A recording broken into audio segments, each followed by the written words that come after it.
And with that, we move to the second theme of our lectures, which is looking more carefully into the Industrial Revolution.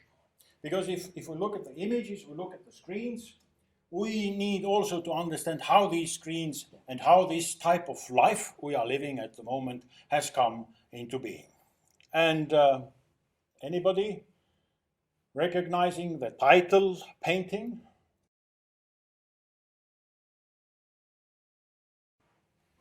William Turner, Rain, Steam and Speed, the Great Western Railway, as it was painted in 1844, a couple of years after the railway frenzy went bankruptcy in UK.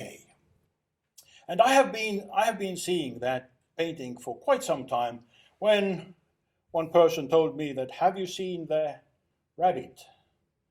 And of course I haven't. So I was looking more carefully. I think the right name of the animal is hare.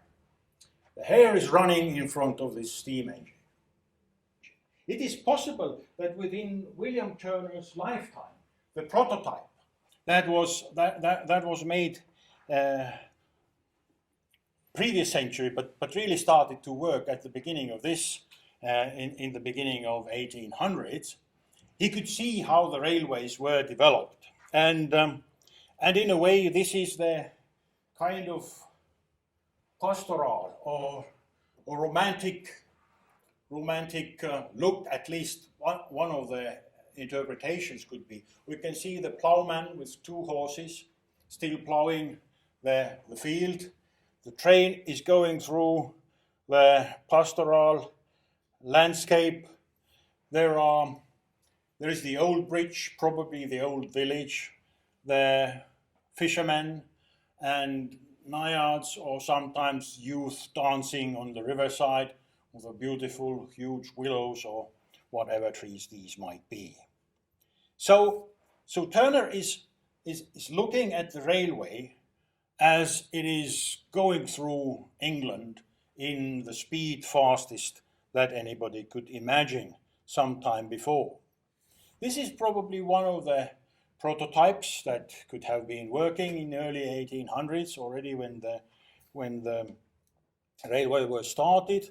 And this is actually the Maidenhead Bridge, on top of which the painting probably was made, or at least it is depicting most probably this fantastic brick bridge that had to go over the rivers to open the possibility for UK railroads. As the price of railway shares increased, more and more money was poured in by speculators until the inevitable collapse. And in detail, Wikipedia goes on that what has happened now with the Industrial Revolution was that it was not aristocrats and some businessmen, but it was the middle class.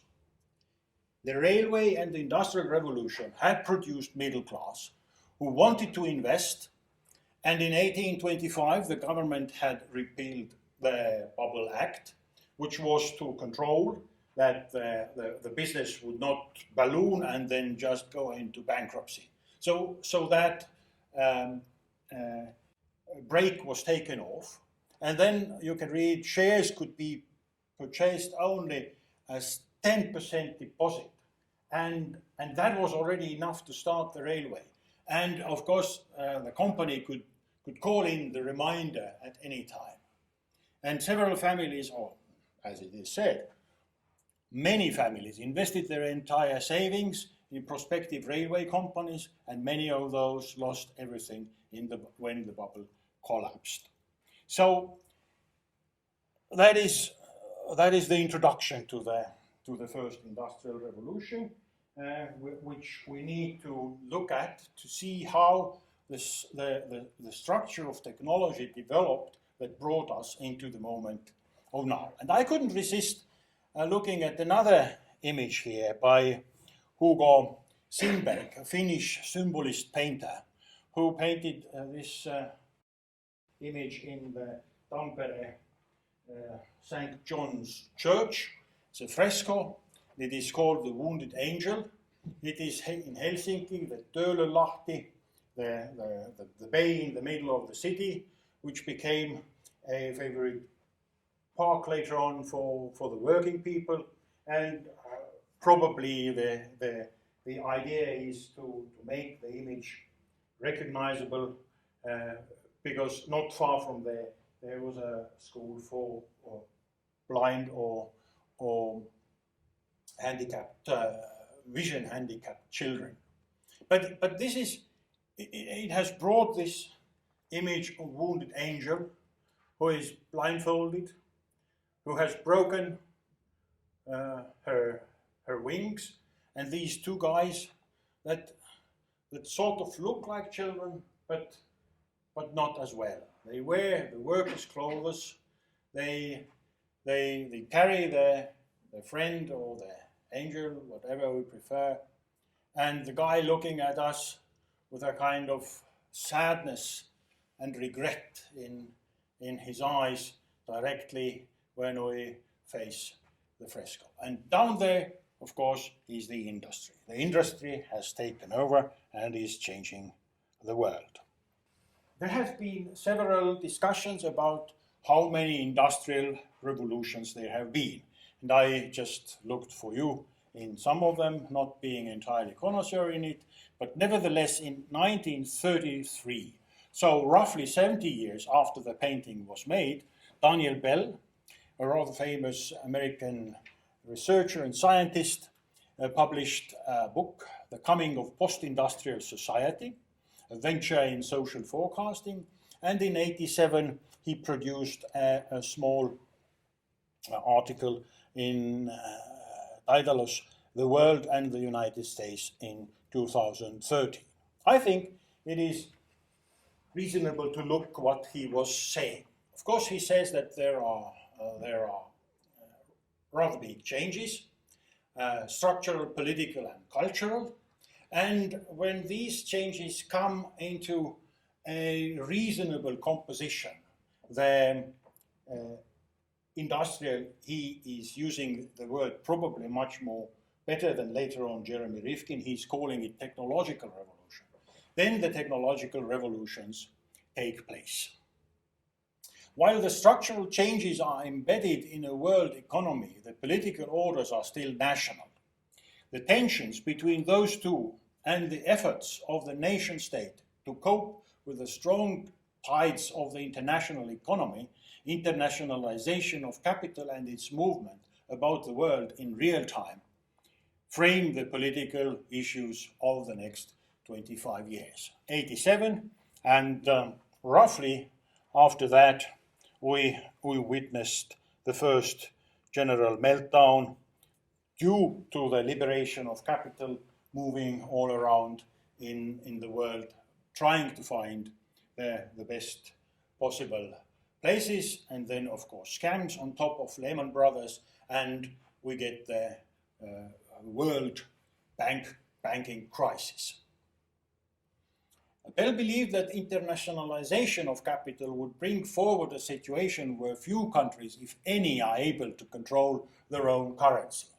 To a certain extent, it is true, but not entirely. Of course, the speculation of currencies is there, but China, US, and European Union have been big and strong enough to control their currency, although it has its fluctuations, but nevertheless it is there.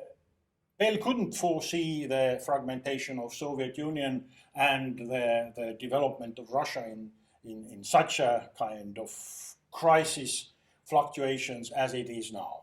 But nevertheless, he was in several places already referring to the economy that is much bigger than nation state and therefore cannot be controlled, which we have today as the basis of digital reality. The big tech giants who looked last time, they are international corporations massing up money in unbelievable amounts that many of the nation states already can't really cope with.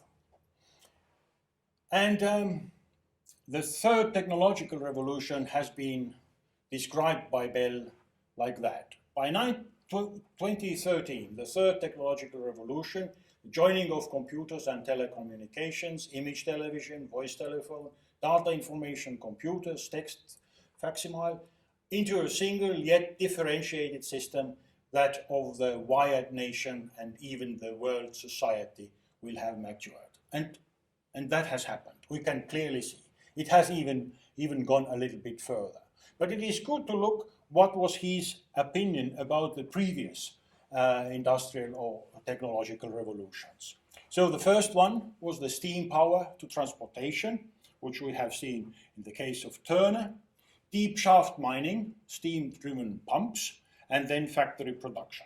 These are the first elements of industrial revolution. The steam pumps were working already before James Watt, who is known in a way to have invented the steam engine. Actually, he just tuned it in a way so that it became efficient. Because the deep shaft mining, it was important that the efficiency of the pumps was there. Of course, the pumps worked before with steam, but they used as much as coal as they could bring out from the mines or pump the water out of the mines. Both of these were in use. But with the efficiency and the sustainability of the steam engine, this changed and produced enormous development. The second technological revolution by Bell was then based on electricity. It's the telegraph, telephone, lighting, electrical machinery, but also then synthetic chemistry. And the third technological revolution Bell described as following. The third technological revolution will be aided by natural language communications, machine translation, and certain expert systems. We will have widespread robotics, electronic mail and messages, information retrieval on call, service organized through interactive terminals. The range of possible and probable changes is enormous, and that really has happened. So there were two countries at that moment which he believed have already gone over the border of post-industrial society, which is 75% of the labor force in service economy, which is then financial, professional, and design, and then human services on top of that. I was just looking in spring the indications what Estonia is about, and we have not really reached yet the post-industrial society, but we are not very far from there. Especially if one looks at the numbers of agriculture and forestry, which looks like full territory of 42,000 square kilometers. It's only 3%. It's I think that is remarkable. So, but in the developed countries, of course, this post-industrial